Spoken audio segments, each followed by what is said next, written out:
இயேசு கிறிஸ்துவின் காலங்களுக்கு பிற்பாடு, உயிர்த்தெழுந்த பிற்பாடு இயேசு இந்த பவுலுக்கு தரிசனம் கொடுத்தார். அல்லேலூயா. ஆனால் இங்கே அவர் எழுதும்போது எப்படி எழுதுகிறார்? எனக்கு இயேசு தரிசனம் கொடுத்தார் என்று எழுதுவதற்கு பதிலாக எல்லாருக்கும் பின்பு அகால பிறவியாகிய எனக்கும் தரிசனம் கொடுத்தார் என்று ஏன் எழுத வேண்டும்? அந்த அகால பிறவினா என்ன என்பதைத்தான் நான் தொடர்ந்து உங்களோடு கூட பகிர்ந்து கொள்ள விரும்புகிறேன்.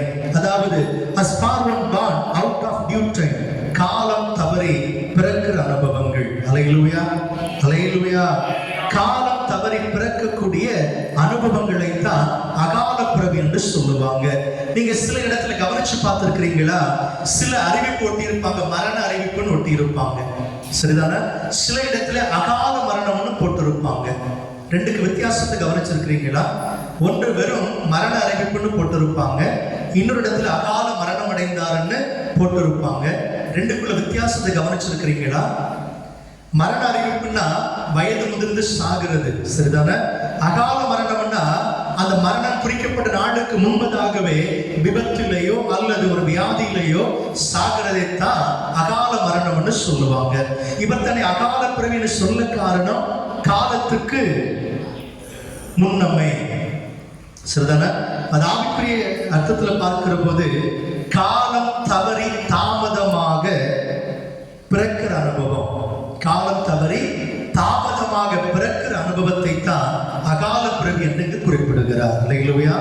இது ஆவிக்குரிய பிரகாரமாக சிந்திக்கிற போது ஏன் அகால பிறவி என்று எழுத வேண்டும்? இயேசு கிறிஸ்து வாழ்ந்த போது இவரும் அங்க வாழ்ந்திருக்கிறார். நல்லா கவனிச்சுக்கோங்க. இயேசு கிறிஸ்து தன்னுடைய சீசர்களை தெரிந்து கொள்ளும் போது இவர் அங்க இருக்கிறார். ஆமென், அல்லேலூயா. இயேசு கிறிஸ்து சீசர்களுக்கு தரிசனம் கொடுக்கும் போது இவர் அந்த காலத்தில் வாழ்ந்து கொண்டிருந்த மனிதன் தான். ஆனா இயேசு வாழ்ந்த காலத்தை அவர் தரிசிக்க முடியாதபடியினால் அவர் இப்படி எழுதுகிறார். ஆமென், அல்லேலூயா.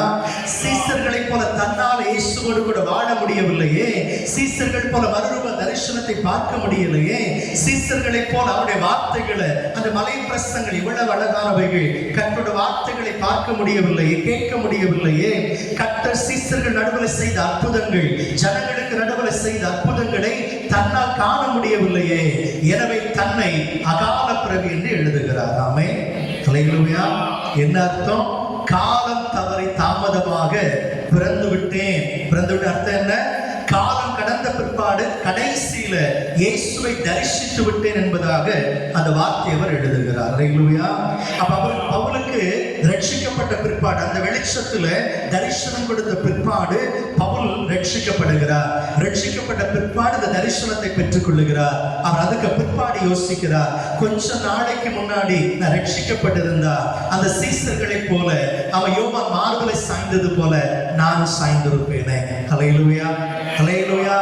இயேசு தன்னோடு கூட எங்கு போனாலும் கூட்டிக் கொண்டு போனார்ல, என்னை கூட்டிட்டு போயிருப்பார்ல. அல்லேலூயா. அவன் இந்த உலகம் பார்க்காத நிறைய அற்புதங்களை இந்த சீசர்கள் பார்த்தாங்க, நானும் பார்த்திருப்பேனே. எல்லாருக்கும் கிடைக்காத ஒரு தரிசனம் 3 சீசர்களுக்கு கிடைத்தது. ஞாபகம் இருக்குதா?